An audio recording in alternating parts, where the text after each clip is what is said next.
Stronger is the title of Jeff Bauman's best-selling memoir about his experience as a survivor of the Boston Marathon bombing, and also of David Gordon Green's fine new film adaptation. It is also a knowing riff on Boston's strong, a call for local unity and an assertion of hometown pride that rose from the ashes of that 2013 tragedy to become a t-shirt slogan, a hashtag and a worldwide rallying cry. But even the most inspiring mantra can falter under the weight of tragedy, especially if it is invoked too often in an unexamined, uncritical spirit. It's a difficult truth that this movie's shrewd, sensitive retelling, centered on Jake Gyllenhaal's fully inhabited performance in the lead role, comprehends with a quiet fury that few uplift-chasing dramas manage to muster.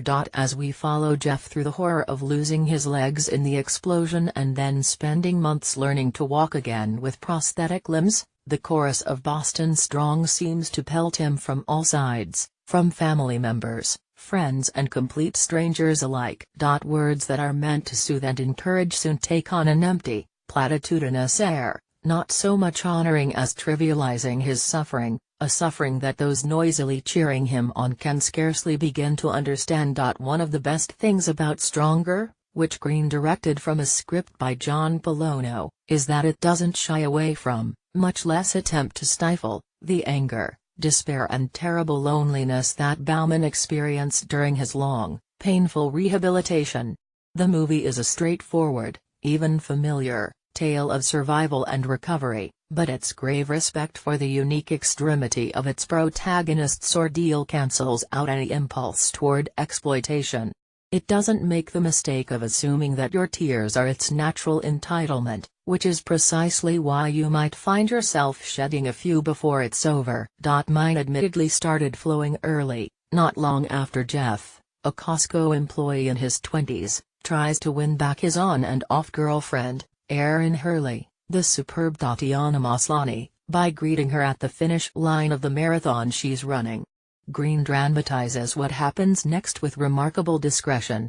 The two explosions that ring out are staged from a careful distance. An up-close view of the carnage will be withheld for maximum impact later, as well as a soon-to-be famous photograph of Jeff being wheeled from the scene by a good Samaritan in a cowboy hat. When we see Jeff again, unconscious in his hospital bed, he has already undergone an above-the-knee double amputation. The most startling image in a movie otherwise photographed with great toned, no-frills intimacy, by the versatile cinematographer Sean Bobbitt, keeps Jeff's lower body in the background as the bandages come slowly and painfully off. His and Erin's faces remain firmly in the foreground, and what passes between them is a wordless, wrenching affirmation of love, devastation and need. In one shot, the movie has laid out its purpose in stark visual terms. This will be an exploration of grievous physical trauma, yes, but it will be a love story and a drama of psychological endurance. It's not that you entirely forget who you're watching, but you believe Gyllenhaal completely as an unremarkable guy caught up in life-altering circumstances. There is an awful lot that Jeff will have to endure, from the indignity of needing help to use the bathroom to the agony and exhaustion of physical therapy. There are endless people hoping to get their picture taken with him and applauding him for not letting the terrorists win, a truthful assessment insofar as Jeff's eyewitness testimony helps the authorities capture one of the suspected bombers, but also a statement that rings increasingly hollow the more he hears it. There is a photo op at a Bruins game where Jeff is wheeled out onto the ice, trying not to grimace as he waves a Boston Strong flag, a scene that distills the pain and confusion of last year's PTSD drama Billy Lynn's long halftime walk into one haunting moment. And then there is the challenge of dealing with family members, who rail against one another with the thick accents and ill tempers that the movies usually depict as every Bostonian's default setting, and who seem unable to process Jeff's ordeal with anything other than expressions of rage or relief. Though we don't spend much time getting to know Jeff before the bombing, we see enough to suggest that he might have reacted in much the same fashion.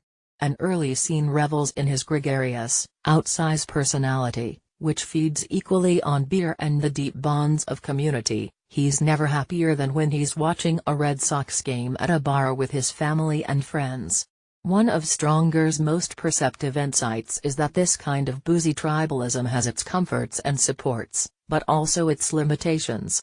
When Jeff loses his legs, he also loses his sense of belonging and thus his sense of purpose.